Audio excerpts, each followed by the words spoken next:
मुरादाबाद में रामगंगा नदी किनारे नदी के पानी से शहर की आबादी को बचाने के लिए तटबंध का निर्माण होने जा रहा है। इस निर्माण को लेकर रामगंगा नदी किनारे भूमाफियाओं द्वारा आर्थिक रूप से कमजोर लोगों को बेची गई जमीन पर बनाए गए मकानों को नगर निगम द्वारा अतिक्रमण घोषित कर हटाया जा रहा है, जिसको लेकर अभी तक नगर निगम 17 मकानों को तोड़ चुका है और अभी लगभग 400 से ज्यादा मकानों को तोड़ा जाना बाकी है। इसको लेकर रामगंगा नदी किनारे मकान बनाकर रह रहे लोगों ने आज मुरादाबाद के मंडलायुक्त कार्यालय के आगे धरना प्रदर्शन कर इस अभियान का विरोध किया।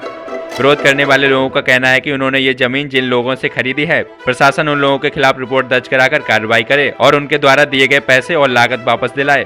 साथ ही उनका आरोप है कि गंगा नदी किनारे जो मकान भूमाफियाओं ने उनको बेचे हैं उनमें संबंधित इलाके की पुलिस भी शामिल है, क्योंकि जब मकान बन रहे थे तब पुलिस वहां आती थी और भूमाफियाओं से मिलकर चली जाती थी।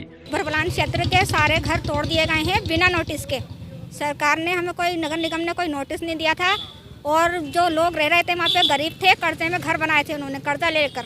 अब वो लोग बेघर हो गए हैं और उनके छोटे छोटे बच्चे पन्नियों में रह रहे हैं और वहीं पे ठंड में सुकड़ रहे हैं।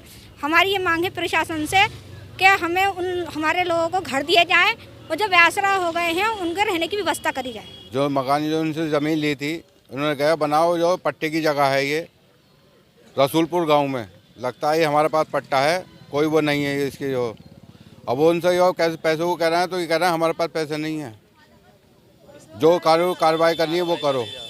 अरे ये इन्होंने माफिया ने जो पैसे लिए, पुलिस आई और पुलिस को जो पैसे लिए, पुलिस भी चली गई, बंद हो गया। जो मकान टूटे गए हैं उन मकानों को हम चाहते हैं कि उनकी भरपाई मिल पाए या उन्हें कोई मकान मिले या उनको पैसा मिले, बस ये चाहते हैं। जब भी बनती पुलिस आती है लेकिन वो फिर मामला हो जाता है उनका कोई आपस में।